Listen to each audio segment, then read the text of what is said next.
Bienvenidos a Crisis Multisistémica y Cambio de Paradigmas, tu programa de los sábados a las 11 de la mañana por UDA Televisión. En esta ocasión tenemos a tres participantes muy importantes de distintas latitudes latinoamericanas: México, Argentina y obviamente Chile, acá con Daniel Johnson presente, Mauricio Beuchot allá en México, Juan de Dios Escalante también en México y María allá en Argentina, Paraná, cerca de Santa Fe.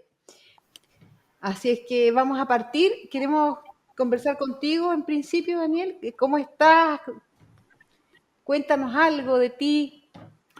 Muy bien, gracias. Llegando desde Santiago. Mi nombre es Daniel Johnson, soy profesor de la Universidad de Chile. La verdad es que aún en la persona esa creo que es mi identidad primaria, por así decirlo. Profesor de Historia de Concepción del sur de Chile, así que estos paisajes son un poco menos verdes que los que estoy acostumbrado o estaba acostumbrado. Y me dedico a algo que se llaman los estudios curriculares y la educación fundamentalmente. En aquellas cosas que más me apasionan, digamos, como buen latinoamericano, me encanta el fútbol, ¿cierto? Y he tenido el privilegio, creo, de conocer muchos lugares de América Latina y poder compartir con colegas, aprender mucho. Y bueno, es un honor para mí además estar con las personas que estamos conectados. Gran vida en la naturaleza y amante de las ciudades también. Los dos polos con Daniel. ¿Cómo estás, María, allá en Argentina? Cuéntanos un poquito de ti para que ya pasemos a... Buenas noches a todos, un gusto de estar conectada con ustedes, de conocerlos. Bueno, yo soy María del Carmen Castells, docente de la Facultad de Ciencias de la Educación de la Universidad de Entre Ríos, de la Universidad Nacional de Entre Ríos. En este momento ya estoy retirada de mi actividad de grado, pero sigo trabajando en el posgrado. Soy mamá de un varón grande ya, de 41 años. No tengo nietos, pero sí tengo perros. Muy amante de los animales y de la naturaleza. Me gusta la danza, me gusta viajar, me gusta la naturaleza y las ciudades también, mucho el arte, la literatura, la música clásica sobre todo, así que para mí es un orgullo participar eh, de esta conversación compartida con amigos latinoamericanos, porque en realidad creo que la hermenéutica nos acerca mucho a poder valorar estas cuestiones humanas del arte en todas sus expresiones. Y la educación también y toda actividad humana que nos permita acercarnos desde lo diverso. Bueno. Gracias, María. Tú mencionaste un tema, el tema central de este programa, que va a ser la hermenéutica analógica que nos trae Mauricio Beuchot, que también quiero que se presente. Mauricio, ¿cómo estás allá en México? Bien, muchas gracias, profesora Burgos. Yo estoy muy contento también de poder participar. Yo soy más bien filósofo, ¿verdad? Profesor e investigador de filosofía, ahora ya emérito de la UNAM, de la Universidad Nacional Autónoma de México, pero también sigo trabajando, sigo sobre todo disfrutando ya, ¿verdad?, de otras cosas. Ya puedo avanzar en mis proyectos particulares, personales, que antes no podía porque tenía un montón de alumnos, de tesistas y de otros colegas que iban ahí a conversar. Y me gusta mucho que América Latina, igual que el profesor chileno, yo he podido estar en varios lugares, inclusive conozco varios lugares también de Chile, de Argentina. Me encanta nuestra gente, ¿verdad? Yo creo que es una gente preciosa y además de la gente, digamos, que trato y conozco de México, me encanta toda la gente latinoamericana de nuestros diversos países. Gracias, gracias Mauricio. Juan de Dios, ¿cómo estás? Yo muy bien, Carmen. Muchas gracias por la invitación y también estamos muy contentos. En México somos, decía Jorge Portilla, quietos, la fenomenología del relajo. Hay otras formas más coloquiales de decirlo, pero siempre andamos contentos echando desmadre, dicen. Es el relajo, así lo cataloga Jorge Portilla, un filósofo, hace la fenomenología del relajo. Entonces, a mí me gusta esa parte, reconocerme ahí, en el relajo, en esa, como ese distanciamiento que a veces tenemos con la seriedad. ¿Por qué se da? Como decía él, una fuga. Y a mí me gusta irme a la América Latina profunda, allá abajo, ¿no?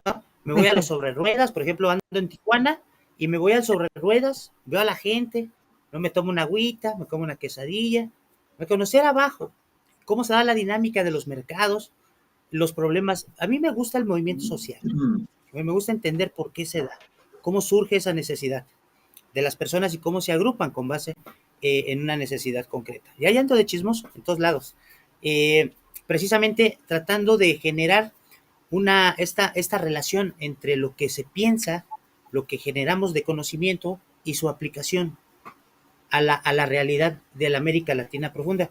Yo soy de licenciatura, de maestría y doctorado de estudios latinoamericanos. Conocemos América Latina profundamente. Cada vez la conocemos más y más. Te sorprendes, no dejas de sorprenderte de todo lo que tiene América Latina. Es impresionante.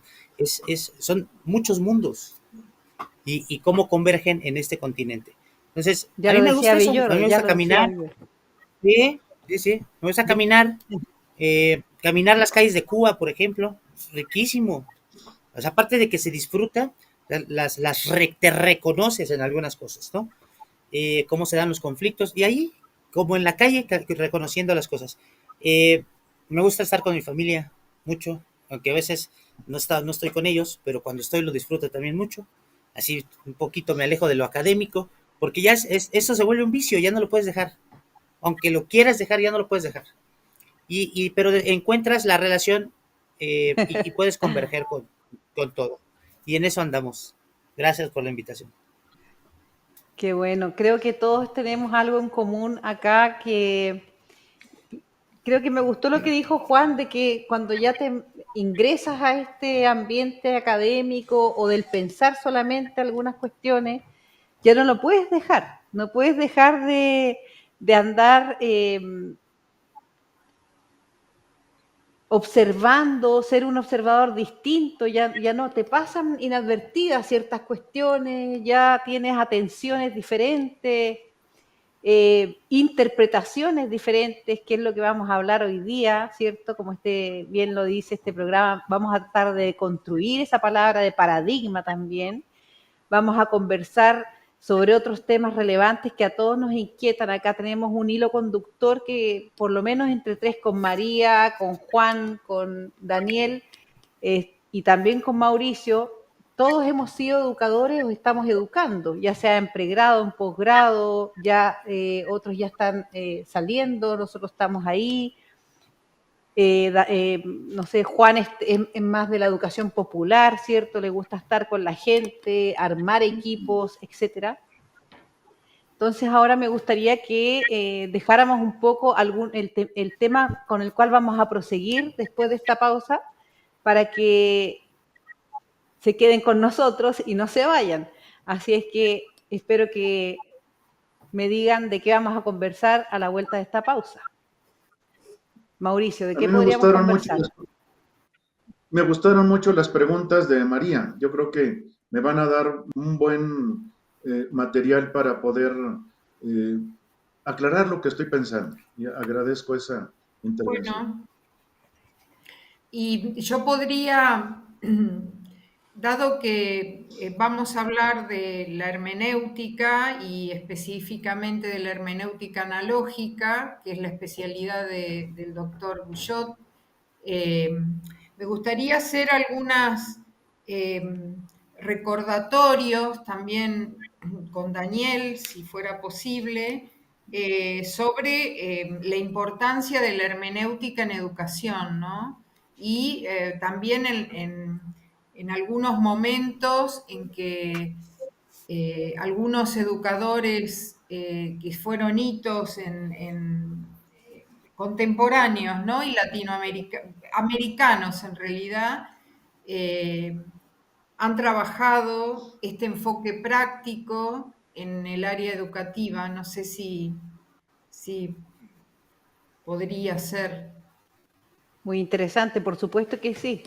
¿Qué opinas tú, Daniel, de lo que está mencionando? Sí, claramente. Es difícil resumir en tan poco tiempo tantas cosas y tantas conexiones, pero creo que esta perspectiva nos ayuda a eso. Yo llegué al trabajo del doctor Beuchot justo cuando estaba releyendo a Freire con una pedagogía de la escucha y utilizando más la metáfora del oído, de la resonancia, para hablar a través de tradiciones, y me proveyó de alguna idea importante, particularmente en un momento en que creo que necesitamos tender puentes, como perspectiva que hay una fe en la comunicabilidad y en la construcción de lo común necesario en tiempos de agonía planetaria. Así que claramente la educación y esta perspectiva se unen en torno a algo que es agobiante, inminente y que no podemos dejar de hablar de ello. Exactamente. El centro, como decían Justamente pensaba en antiguamente. Freire. Juan, ¿qué vamos a poner sobre la mesa? Queda un minuto para que nos vamos a la pausa. Bueno, primero yo me gustaría que se le hiciera el reconocimiento al doctor Beuchot. Hace unos meses todavía le dieron lo hicieron emérito. Es emérito de la UNAM, de la Casa de Estudios más grande de México y de América Latina, y también del CONACYT. Entonces, y es precisamente por el trabajo ya de muchos, de 30 años, ¿cuántos años, Mauricio? Que ha tenido sobre la hermenéutica analógica y esta difusión. Entonces, yo que he andado en el movimiento social, yo le planteé a Mauricio que hiciéramos el movimiento académico de la hermenéutica analógica, porque también hay que hacerlo, hay que buscarlo, no se da por sí solo. Si hay un reconocimiento fuerte de lo que hace Mauricio, en el sentido, obviamente, de la complejidad que tiene en el pensamiento, en la filosofía, no el reconocimiento histórico de todo, y cómo va armando analógicamente, ¿no? Y va poniendo las cosas en su lugar, del pensamiento, la teoría, y también de la praxis. Yo decía que también habría que ponernos el overall para salir y ofrecer, dar la hermenéutica analógica, porque es un instrumento muy valioso. O sea, esto va a cambiar, de verdad va a cambiar el mundo. O sea, en algún momento se decía que era la dialéctica, ¿no? La aplicación de la dialéctica a la transformación de la realidad. Hoy esta hermenéutica está pulida, está extremadamente pulida, racional y prácticamente. Entonces es lo que pues andamos haciendo, sacando un libro por acá, otro por allá, es decir, que se conozca la hermenéutica analógica y que se reconozca en un movimiento, en un paradigma. Eso habría que irlo planteando, pero ya es más colectivo, ¿no? Muy bien, todos los temas. Entonces vamos a ir a la pausa ahora y volvemos en unos minutos.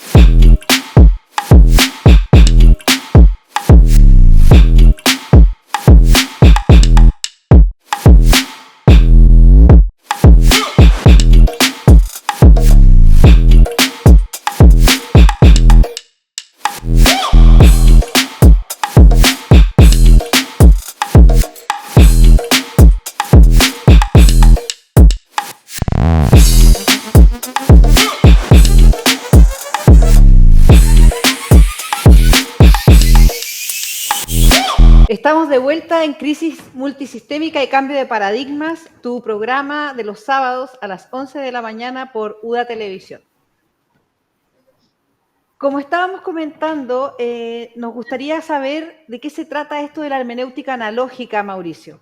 ¿Nos puedes comentar Sí, sí, muchas gracias. Bien, después de muchos años de dar la clase de hermenéutica en la Facultad de Filosofía y Letras de la UNAM, llegué a una definición muy breve, muy sucinta, que es el, el, lo que nos enseña a interpretar textos.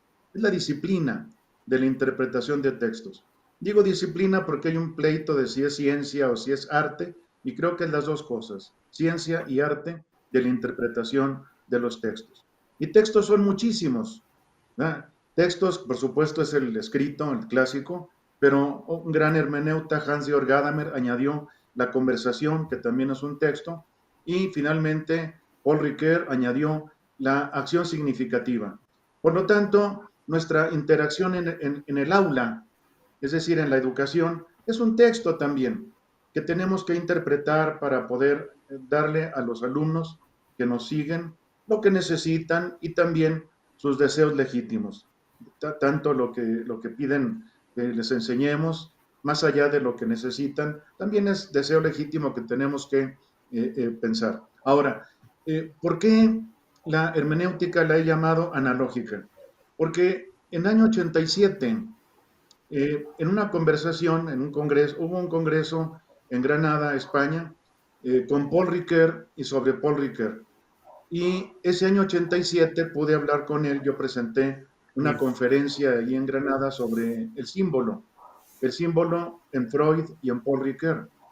Y acabando la conferencia, Ricoeur replicaba a los conferencistas, no a todas las ponencias porque era imposible, pero me tocó que me respondiera y después nos tomamos un café.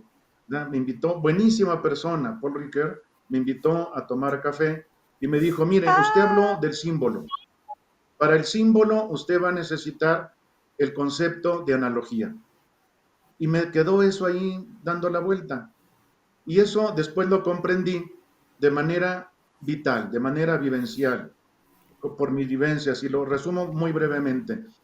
A mí me tocó, ojalá que digamos, la hermenéutica fuera tan abierta, pero a mí me tocó primero navegar con los univocistas, porque estuve 12 años en el Instituto de Investigaciones Filosóficas de la UNAM, donde es pura filosofía analítica, que es muy bonita, a mí me gustó mucho, pero es allí la hermenéutica se trabaja con el nombre de pragmática, porque es una rama de la semiótica, pero se dice que busca lo mismo que la hermenéutica. Pero era un univocismo a ultranza. Ellos sí pensaban, en contra de Gadamer y de Paul Ricoeur, que el sentido literal se puede alcanzar, que podemos tener una comprensión unívoca, clara y distinta, rigurosa y exacta de los textos. Es una cosa que contradice la misma experiencia. Pero después vino la hermenéutica equivocista.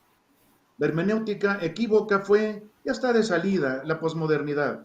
Ustedes saben que la filosofía posmoderna ya tiene rato de salida, ya está exhausta, está habiendo cambios de paradigmas, podemos hablar de eso, pero, por ejemplo, yo fui muy amigo de Gianni Bátimo, uno de los principales filósofos posmodernos y gran hermeneuta, discípulo de Gadamer, etc. Pero era un equivocismo completo, un relativismo casi absoluto. Yo para hacerlo enojar le decía relativista, relativista, relativista. Y se enojaba y lo negaba. No, porque además de la hermenéutica acepto la ontología. Pero ¿qué tipo de ontología, Yanni?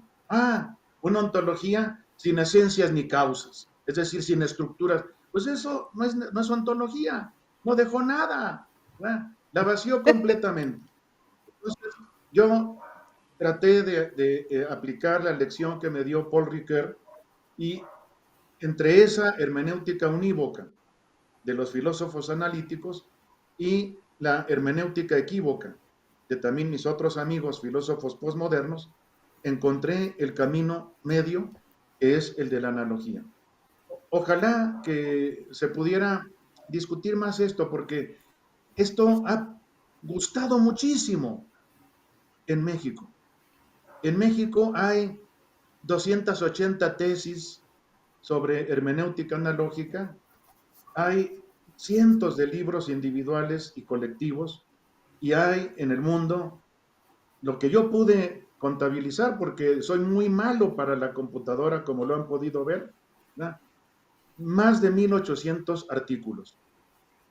Yo me pregunto, ¿a qué filósofo mexicano le han escrito 1800 artículos sobre su propuesta? Entonces, yo creo que está respondiendo a algo y me encantará encontrar directrices por parte de ustedes para aplicarla a la educación, porque es un cambio de paradigma. En México me tocó navegar en los dos paradigmas principales de la filosofía contemporánea, que son la filosofía analítica y la filosofía posmoderna, que ya están desgastados. Vienen, no creo que tengamos tiempo de hablar sobre ello, viene un nuevo paradigma con mi amigo Mauricio Ferraris, discípulo de Gianni Bátimo, pero contrario a Bátimo y a toda la posmodernidad, que se llama el nuevo realismo, New Realism. Y allí me mete a mí, que dice también un realismo, un nuevo realismo analógico. Gracias. Es un súper resumen el que hiciste, Mauricio. Falta algunas cositas ahí de Kierkegaard y todo eso, pero me parece que hiciste un buen resumen de lo que es la hermenéutica analógica. Ahora tenemos aquí las preguntas de María, que están bastante buenas. Por ¿La puedes muy buenas, por favor, muy María? Buenas. Un gusto, doctor. A mí me interesaría que usted pudiera explayarse sobre este concepto de analogía, porque en realidad, de acuerdo a mi escaso, digamos, yo no provengo del campo de la filosofía, sino de la educación, pero siempre me interesó la epistemología. Entonces, me gustaría entender un poco más por qué en esa búsqueda de un punto medio, de un punto proporcional entre la filosofía analítica y el posmodernismo, usted llama analógico y qué comprensión tiene esta palabra para la práctica hermenéutica. No sé si es clara la pregunta, porque en realidad muy clara, muy me hago esta pregunta porque, vuelvo a repetir, desde mi humilde entender, la hermenéutica nunca es precisa. Siempre cuando uno interpreta hay un punto de desplazamiento, de no fidelidad exacta, porque en realidad el otro, el lenguaje del otro nunca es transparente. claro. Claro. Sí, no, mire, María, a mí me gustó mucho lo que usted expresó y yo estaría de acuerdo, pero la gente no lo capta así, que toda hermenéutica tendría que ser analógica. Casi parece un solecismo, una repetición inútil, pero he tenido que hacerlo porque, mire, ha habido hermenéuticas unívocas.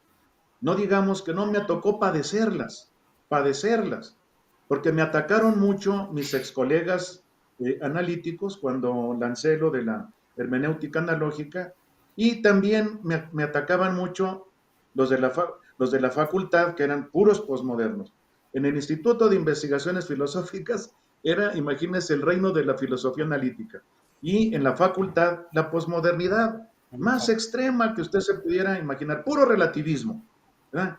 Los analíticos decían que sí se puede alcanzar el sentido literal de los textos completamente si uno le echa ganas, como dicen vulgarmente. Y en cambio los postmodernos decían jamás, jamás, es más, no existe. Nosotros tuvimos una vez de visita a Rorty, a Richard Rorty, y pude ir a comer con el grupo, ¿verdad?, de filósofos con Rorty, y Rorty totalmente decía, no existe el sentido literal, todo es sentido alegórico. Entonces yo dije, caray, y mire, pasé un año sabático en la Universidad Pedagógica Nacional de México, y había los dos bandos. Los cientificistas, que eran univocistas, que hacían quién sabe cuántas cosas disque científicas para saber qué es la educación, estadísticas y no sé cuánto, no sé qué, y otros que eran bien posmodernos, con un tal McLaren que no valía nada, ¿no? Incluso querían que yo peleara con él. Lo bueno es que le dio miedo y como yo era profesor de teoría de la argumentación y de lógica, no quiso discutir, ¿verdad? Pero era todo vale. Y una cosa muy bonita, miren, la que más me apoyó para la hermenéutica analógica fue una gran feminista que tuvimos en la UNAM, la doctora Graciela Hierro, que fue Graciela gran Hierro, sí. feminista. Elvira Gracia también. Chela me dijo, sí, fíjate, Carmen, Chela me dijo, esta propuesta tuya nos va a servir porque necesitamos un feminismo analógico, no Exacto. un feminismo unívoco, como las que quieren que hagamos todo como el hombre, todo lo han hecho mal. Sí, Chela, sí. Dice, pero tampoco el equivocismo de las radicales que quieren ya la muerte del hombre. No, Chela, no. Decía ella, claro, es totalmente extremo. Y se hizo un volumen colectivo, Carmen, lo conoce Juan de Dios, con Ana Luisa, Elvira Gracia. y Dora Elvira. Sí, Dora Elvira García González y Ana Luisa Guerrero. Ellas hicieron un volumen colectivo en el que iba a participar Graciela Hierro, pero se la llevó el cáncer en 3 meses. Pero me dejó totalmente lanzado porque fueron las mujeres las que me lanzaron, Graciela Hierro y una que era su mano derecha, que a lo mejor te suena, Carmen, es Mariflor Aguilar, una gran amiguita mía, especialista en Gadamer. Y muchas gracias. Wow. Bueno, gracias. Daniel, ¿tienes algo que comentar respecto a lo que ha dicho María, a la educación, a esta postura que tiene Mauricio respecto de que no tiene que ser en valores, sino que en virtudes, etcétera? Más que eso, me quedé con el juicio de la profesora que nombraba el doctor Beuchat, porque la necesitamos. O sea, yo creo que necesitamos algo que nos permita por lo menos tender puentes entre tradiciones. Particularmente, ¿para qué termino usando esto? O sea, para ver en escuelas aparentemente distintas puntos de coincidencia. En teoría curricular, que a lo que me dedico, también tenemos esta idea de postmoderno, postestructuralista, ¿cierto? Y por otro lado, una tradición más crítica, pero terminan siendo finalmente monólogos por separado. Y entonces, de alguna forma, lo que yo he buscado son experiencias que yo digo, también, digamos, no una búsqueda completamente conceptual, no ideas claras y distintas, pero resonancias a lo menos. Resonancias que partan del silencio, de poder escuchar al otro, pero de puntos que te permitan, por ejemplo, en mi caso específico, hacer hablar a tradiciones educacionales en el campo educacional, como el currículum, la didactique y la pedagogía, en el sentido de definiciones no esencialistas, sino de entender las disciplinas académicas más allá del modelo paradigmático como tradiciones, y en esa idea de tradiciones lograr historificarlas, geopolitizarlas y al mismo tiempo descubrir preocupaciones comunes sobre un objeto complicado y complejo como es la educación. Ese ha sido un poco el camino que yo he intentado seguir, y creo que eso la necesitamos porque, bueno, parte del conocimiento de Beuchat vino para mí por algunos diálogos con Enrique Dussel y el tema de la analéctica, ¿cierto? Exactamente. Entonces, de alguna forma, venía algo que me falta a la perspectiva crítica donde venga. Estoy hablando de una perspectiva crítica en un sentido amplio, en que, bueno, la profesora Alicia López de Brasil decía, las derechas nos clasifican a todos muy rápido como marxistas culturales, aunque ninguno esté de acuerdo con eso, pero nosotros perdemos una cantidad de tiempo para tener puntos en comunes cuando el mundo y la historia sigue pasando. Entonces, de alguna forma, esa fe en la comunicabilidad, en la posibilidad de lo común, pero sobre todo tomando la analéctica, esta lección de la analéctica, un momento afirmativo, también necesario. Claro, hay una crítica ahí. Me gustaría que Juan, ¿puedes establecer la diferencia entre la analéctica de Dussel, que es un poco dialéctica, más dialéctica que la hermenéutica analógica? Sí, bueno, Dussel era marxista propiamente, hacía la dialéctica hegeliana, y obviamente en un sentido, digamos, lo radical, pero con ciertos sesgos latinoamericanistas y sobre todo también un reconocimiento de la filosofía nuestra, aunque a veces iba más de aquel lado europeo, ¿no? En lugar de que hubiera un reconocimiento de los nuestros, de Sea, de Villoro, ¿no? De Uranga, de Mauricio, de Magallón, pues eran sus amigos, ¿no? Otto Appel, y ahí yo. Entonces, era ese sentido. Y Mauricio él lo ha dicho, ¿no? Él es amigo, él es el humanista. O sea, la hermenéutica analógica es esta herramienta que el mundo hoy necesita para seguir coexistiendo en todos los niveles y en todos los espacios. En la educación, en los diferentes espacios de la educación, en la política, en el Estado, en el derecho, en los derechos humanos. Es decir, la hermenéutica analógica se da como por añadidura, se necesita, urge la aplicación de la hermenéutica analógica a la resolución de problemas concretos incluso. O sea, sí es una construcción mental del pensamiento especializada, pero tiene esa parte también de lo práctico, de la praxis. Y no se queda en la praxis, se recoge, vamos. Es en ese sentido también analéctica, es analógica.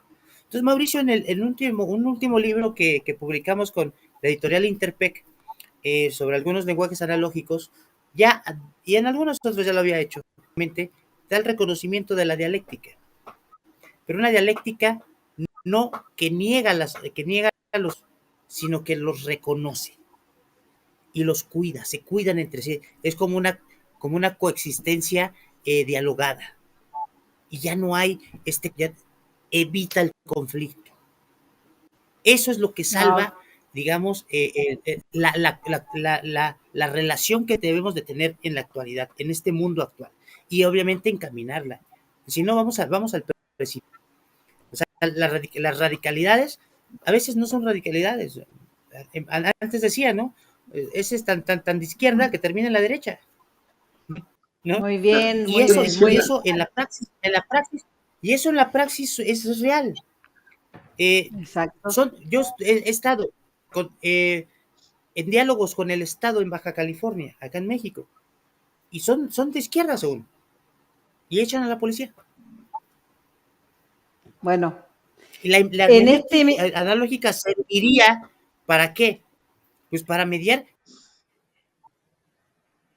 En este minuto álgido que también comparto con Daniel lo que dijo, y se parece mucho a lo que estás mencionando tú, al tipo, el puente que necesitamos urgentemente, y ya que se quedó un poco ahí nuestro compañero Juan, vamos a ir a una pausa y regresamos con Mauricio, que nos quiere explicar bien esta distinción. Volvemos enseguida.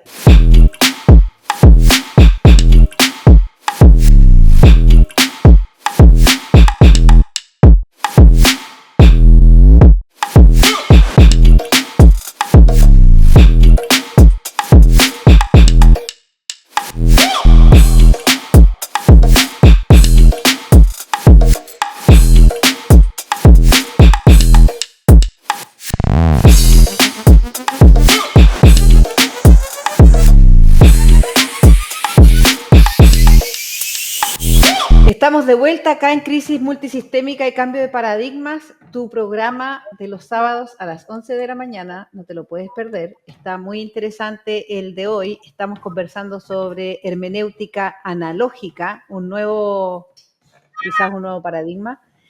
Mauricio, vamos contigo y con Daniel sobre lo que estábamos conversando respecto de la analéctica, la dialéctica, coméntanos un poquito ahí. Sí, muy importante la pregunta de Daniel, porque yo fui muy amigo de Enrique Dussel, fuimos muy queridos amigos porque ambos trabajábamos en la UNAM y él además trabajaba en la UAM, en la Ciudad de México. Y en alguna ocasión me dijo que él y yo éramos los filósofos de la analogía. Pero hay cierta diferencia. De hecho, se ha hecho ya una tesis de maestría comparando la analéctica de Dussel y la hermenéutica analógica mía. Yo le llamaría, en lugar de analéctica, le llamo dialéctica analógica. Voy a decir por qué. La analéctica de Enrique es hegeliana y yo quiero otra cosa distinta. Hegeliana y marxista, pues, se destruyen los contrarios. En la dialéctica los opuestos se destruyen en la síntesis. Y en cambio yo encontré otra dialéctica diferente en la analogía. Mi querido amigo Mario Magallón me dijo que me estaban criticando porque no había una dialéctica en la hermenéutica analógica. Yo dije, claro que sí, nada más que es diferente. Es una dialéctica más en la línea de Kierkegaard, que es la paradoja, porque es vivir en el conflicto. Y en América Latina estamos continuamente en el conflicto. Y el que me ayudó un poco a visualizar esto fue otro pensador, no filósofo, pero un pensador latinoamericano, mexicano, que fue don Octavio Paz. Octavio Paz sostiene que el núcleo de la poesía es la analogía. De hecho, su discurso de ingreso en el Colegio Nacional se llama La Nueva Analogía.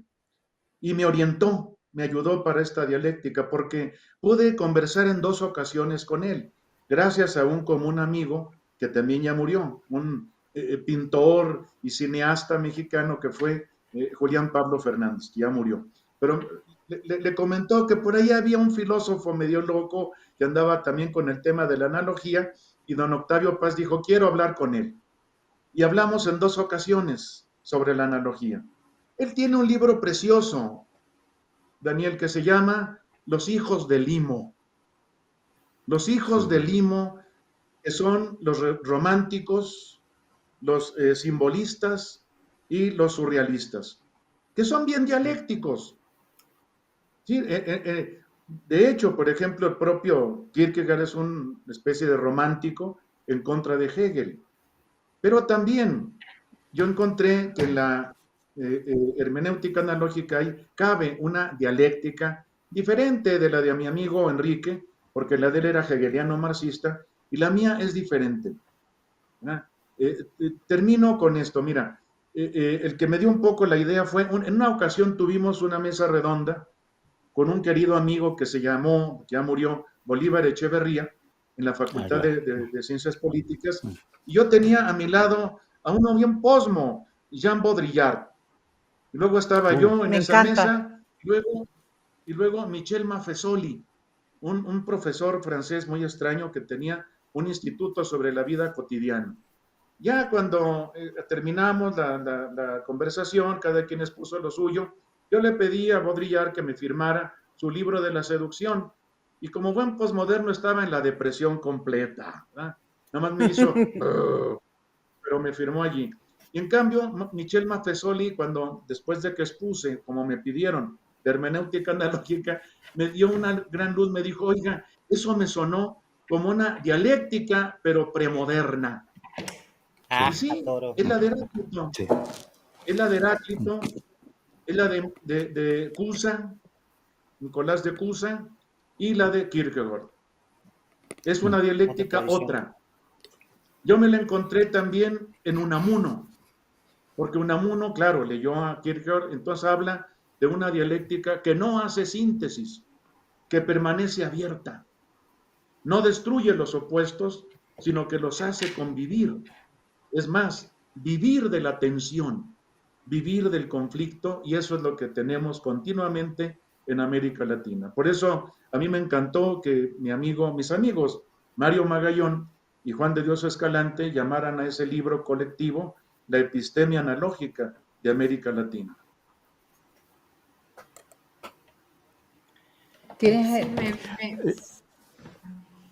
Adelante, Mariquita, por favor. Adelante, Mariquita, y después Daniel, para que conversemos sobre lo que estábamos Me hablando de parece esas diferencias. muy interesante porque en esta convivencia del conflicto, en el encuentro que supone toda hermenéutica, se mantienen las diferencias, ¿no? Y es lo que da lugar al Exactamente. diálogo. A mí Exacto. eso me parece riquísimo, poder traerlo a nuestras prácticas de enseñanza, nuestras prácticas de encuentro con los otros, generacionales, de distintas generaciones, de distintas etnias, eh, sin pretender, inevitablemente habrá puntos de fusión y puntos de desencaje, Obvio. pero creo que es el motor de un diálogo y de lo que Gadamer llama la conversación, ¿no? Es decir, aquello que convierte al otro a partir de una escucha de lo diferente. Y bueno, en ese sentido yo siempre he pensado en la enseñanza, porque en realidad me he dedicado a la didáctica y no podría entender el encuentro sin un trabajo hermenéutico, el encuentro con el otro. Bueno, eso quería agregar. Me parece bien interesante lo que usted expone respecto de la dialéctica, Sí, de voy, esta voy a, dialéctica. muy importante lo que usted dice, María, porque a mí me está orientando. Fíjese cómo hay una dialéctica de la diferencia. Lo señaló usted muy bien, porque Bello tanto que tarde. insistieron los posmodernos, tanto que insistieron con la diferencia, la diferencia, la diferencia, pero hay una dialéctica que la rompe, que es la hegeliano-marxista, porque destruye, en la famosa síntesis, en la famosa Aufhebung, se destruyen los opuestos. En cambio, esta dialéctica que yo estoy encontrando en la analogía, los preserva, los Tengo una respeta. pregunta, Por Mauricio. tanto, En esa sí, síntesis, sí, en sí. esa síntesis que tú mencionas, ¿no es que se fume todo? ¿Aparece otra proposición? O sea, ¿se genera, se crea una nueva proposición a partir de esta síntesis o muere ahí, en la síntesis? No, mira, no, sigue viviendo, pero de la tensión. Porque, mira, también me han dicho que es la dialéctica que encontramos en Nietzsche y en Freud. En Nietzsche son Apolo y Dioniso. Carmen, no crean, no engendran nada, son varones los dos, pero tienen que encontrarse, hermanarse, porque están peleados. Como buenos hermanos, Ok. están peleados. Entonces, la labor del hermeneuta es de veras hermanarlos. Y en Freud también se da esa, me lo han dicho, porque han aplicado mucho la hermenéutica analógica al psicoanálisis, porque Freud era muy analógico. Quiso ser unívoco, positivista, como Pero su maestro Brücke, pero leyó a los románticos, sí, leyó a los románticos, leyó al autor de las cartas sobre la formación estética, ¿verdad? Y se dio cuenta de que no podía ser positivista ni tampoco completamente romántico y sacó la mediación. No fue unívoco positivista ni equívoco romántico, porque el romanticismo era muy equívoco con Schleiermacher. Schleiermacher te dice que interpretas con el sentimiento, ¿verdad? Y eso pues, es muy peligroso. En cambio, el propio Freud encontró la mediación, que fue lo que perfectamente dice, son las solicitaciones del ello, las prohibiciones del super yo y en medio el pobre yo en la angustia. Pero si puede, si sabe pactar con los dos extremos, con los dos contrarios, entonces va a encontrar la manera de que convivan y de que no se angustien. Muy ahora, importante lo que me están regalando. muy importante también lo que mencionó Daniel Johnson. Yo quisiera ahora, estos últimos minutitos que nos quedan, establecer más o menos, establecer realmente qué podemos hacer con estas nuevas posturas hermenéutica analógica acá en Latinoamérica, en Chile, por ejemplo, para los problemas que estamos teniendo en educación, para los problemas que tenemos para ser pedagogos, para hacer pedagogía. desde el punto de vista humanista, ¿cierto? ¿Qué elementos podemos nosotros rescatar de acá? ¿De qué manera podemos asirnos de esta nueva o de esta corriente de pensamiento, de postura epistémica para poder avanzar? Quisiera que estos últimos minutos ya encontráramos un... Sí. No sé cómo, mira, no tengo la palabra. Mira, hay una corriente muy nueva en filosofía de la educación que está recuperando el concepto de virtud. Mencionamos mucho la educación en valores. Yo incluso conozco a la que propuso aquí en México María Teresa Llurén Camarena, la educación en valores, pero ahora se está pidiendo, siguiendo a Gadamer, la educación en virtudes. Hay toda una corriente en pedagogía. Por ejemplo, David Carr, ¿verdad? Y un italiano muy interesante, Alessandro Ferrara, que él hace una conjunción de Kant y de Hannah Arendt, la genial Hannah Arendt. Dice que lo que necesitamos es lo que Kant pone en la crítica del juicio, que es el juicio reflexionante, que es lo mismo, genial, dice la Hannah Arendt, que el juicio prudencial de Aristóteles. Y el juicio prudencial necesita formar en virtudes. Miren, ¿cómo no hablar de educación en virtudes si hay toda una epistemología de virtudes muy reciente? La lanzó un amigo mío, cubano-estadounidense, Ernest Sosa, que iba mucho a México, y yo pude hablar con él. Para Ernest Sosa hay una educación en virtudes, una epistemología de virtudes. Y esa epistemología de virtudes es crear hábitos, además de valores, porque los valores son abstractos, pero las virtudes son prácticas, concretas y prácticas.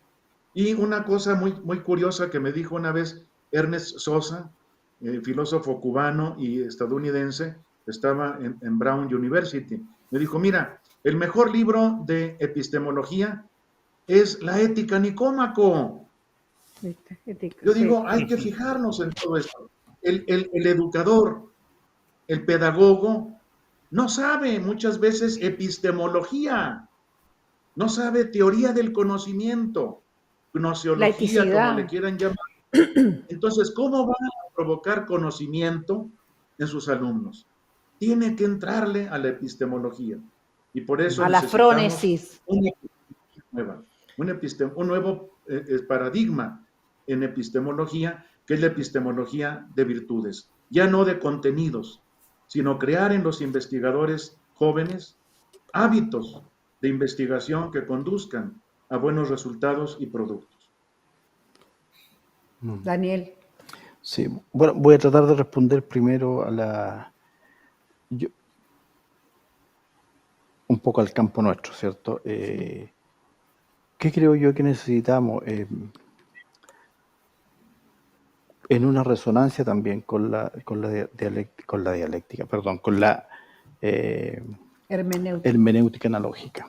Me quedé pensando en lo de dialéctica analógica.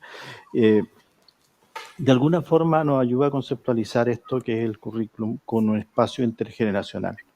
A mí me gusta decir, cada día, en cada interacción, decidimos si vivimos ese espacio de no coincidencia, ese espacio intergeneracional, como un monólogo cultural de la generación adulta o como un diálogo intercultural con la nueva generación, que implica fundamentalmente el reconocimiento del otro como otro, pero aquel, ¿cierto?, que no puede ser solamente un reflejo de la nueva generación, pero que tiene que también de alguna forma reinventar la herencia transmitida. Y eso me parece que es algo a todo nivel. En currículum usamos mucho, la verdad, no sé, en cada intervención como que se multiplican los autores, pero un concepto fundamental para eso que se ha usado en currículum es el de traducción. Y de nuevo, ahí se lleva, ¿cierto?, la traducción como implementación hasta aquel estado permanente de traducción que toman sobre todo con Derrida. Bueno, en eso, y para volver a hacer una analogía o una resonancia con lo que hemos escuchado, de nuevo, lo transmoderno, lo postmoderno, o lo no moderno, o la superación de lo moderno, intuitivamente lo comencé a buscar en algo premoderno, por así decirlo. Concretamente, bebiendo también de la tradición crítica, irme un poquito antes de la tradición crítica o de la teoría crítica, y en términos de la traducción apareció Walter Benjamin, de nuevo, que con esta idea de eco, es decir, la traducción siempre busca un eco. Hay algo, incluso la etimología no nos resuelve nada, pero hay algo atávico en ese eco del pasado que se expresa en las palabras, y ese moverse en torno a las palabras, creo que es algo que necesitamos. Yo estoy pensando tanto en la educación, en la respuesta con la educación escolar, universitaria, de posgrado, pero también en la construcción de los campos educacionales, mucho más preocupado a veces de exacerbar la diferencia, ¿cierto?, que los caminos que nos llevan a entender que finalmente lo que queda es la relación pedagógica, alguien que quiere enseñar o pretende enseñar o está obligado a enseñar, y alguien que quiere aprender. La intencionalidad falta. Exactamente. Falta la intencionalidad. Y en ese sentido, como para terminar con esta idea, yo creo que es bien interesante lo de la redundancia, es uno redundante, como decía, no me acuerdo el nombre, así voy a decir Mariquita nuevamente, digamos, el completo María de la o doctora. Mariquita. Exacto, muy bien. Entonces, claro, efectivamente eso así. Algunos dicen que le ponemos adjetivo a los sustantivos o adjetivamos sustantivo cuando vamos perdiendo la esencia del sustantivo, si es que eso es así o no, digamos. Pero también implica la manifestación de una fe, ¿cierto? Una analogía, de nuevo, una hermenéutica analógica vuelve a estresar algo que a lo mejor se ha perdido y que necesita ser estresado. Y eso, para mí, vuelvo a repetir, es la voluntad de la comunicabilidad, de la construcción de algo común como resonancia, como un sonido que necesitamos hoy día profundamente en todos los campos, de manera que tal vez sea una redundancia necesaria o una resonancia analógica necesaria también. Claro, un encauzamiento de la intencionalidad del ser humano. Quiero agregar algo. Ajá, ¿sí? Sí, Mariquita, agregue. Sí, quiero agregar algo porque también lo escuché al doctor en una de sus conferencias hablar de la construcción del símbolo cuando usted tuvo un encuentro con Riquet, a partir de lo cual aparecía esta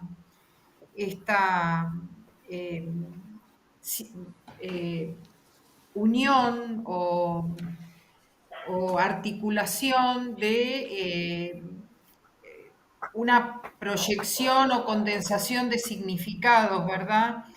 Yo creo que todo símbolo encierra justamente una diversidad de significados y tiene la posibilidad de ser un significante a través de la cual se pueden expresar múltiples significados. Yo creo que el encuentro del que habla Daniel y lo que usted refería como la educación a través del símbolo, necesariamente que despega de algún modo, que le da otro horizonte al alumno,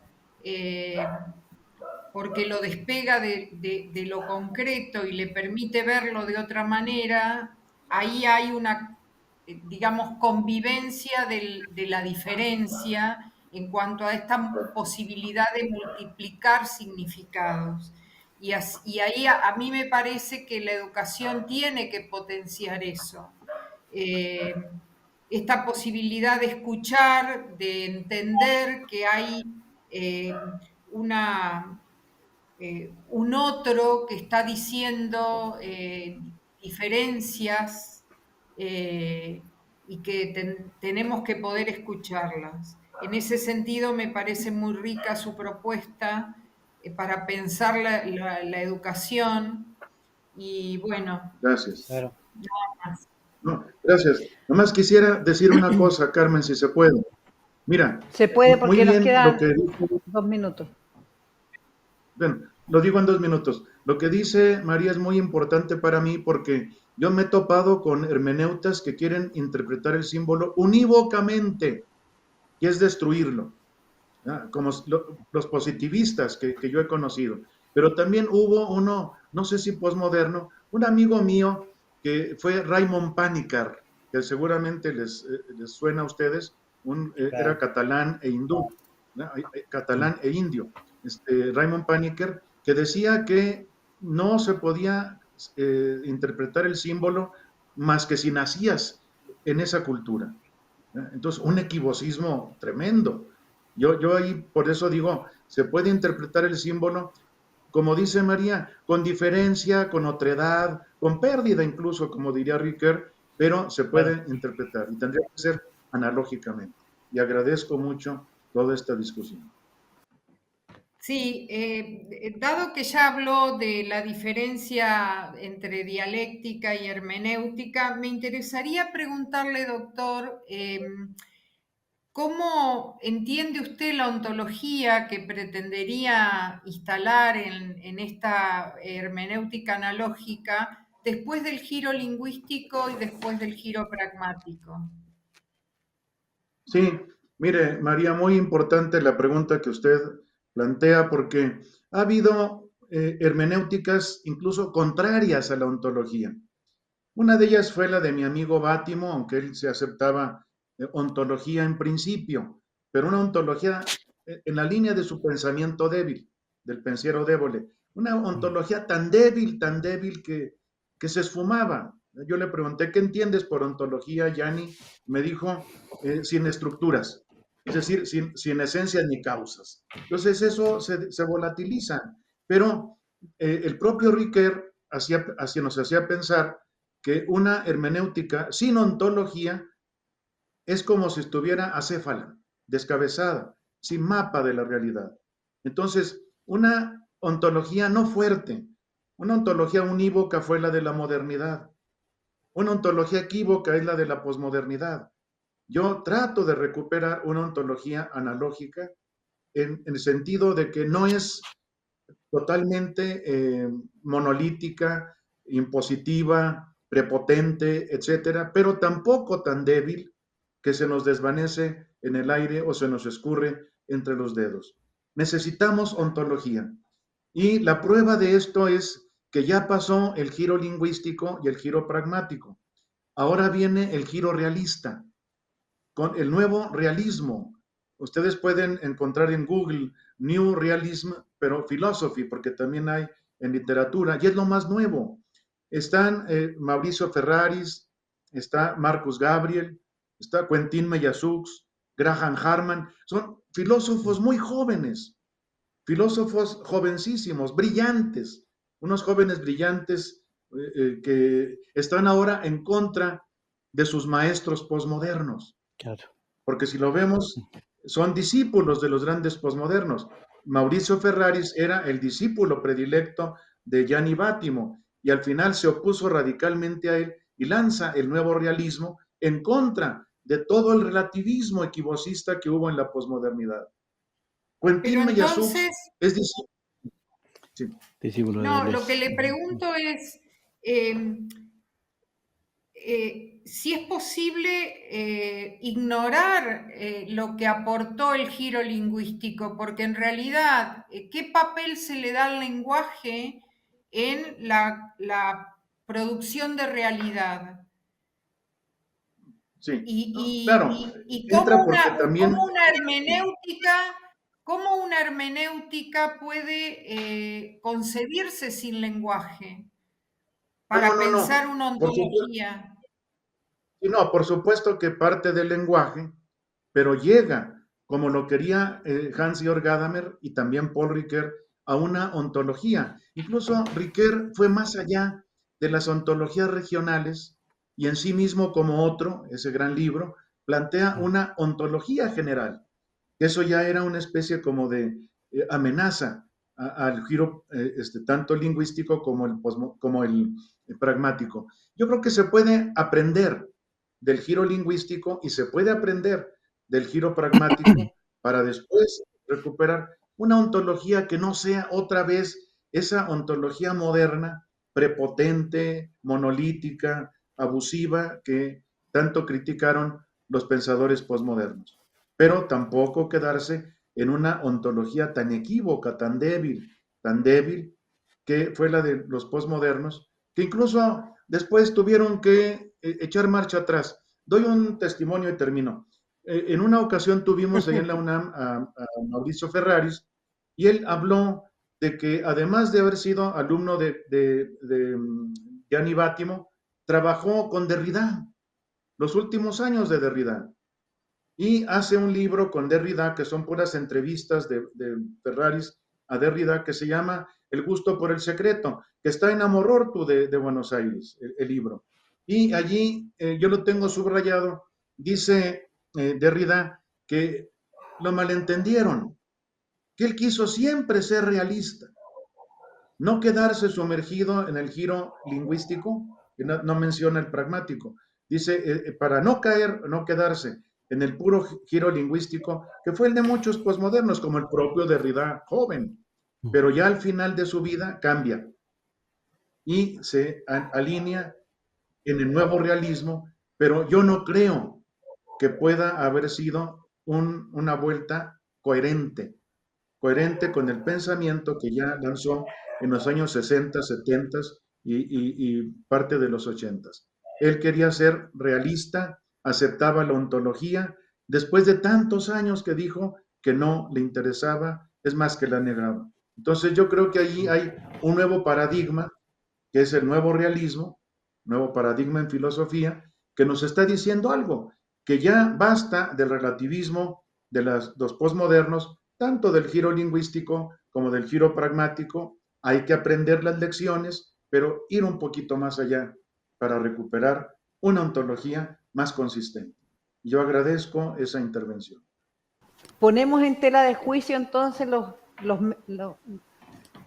las corrientes que existen ahora y cómo las podemos ir, digamos, destacando o considerando en nuestras nuevas propuestas educativas, de qué manera lo podemos realizar. Eso es lo que yo quisiera dejar acá para poder terminar esto con alguna, no una propuesta inmediata, sino que con una tipo esperanza, tipo apertura de intelección, ¿cómo se dice?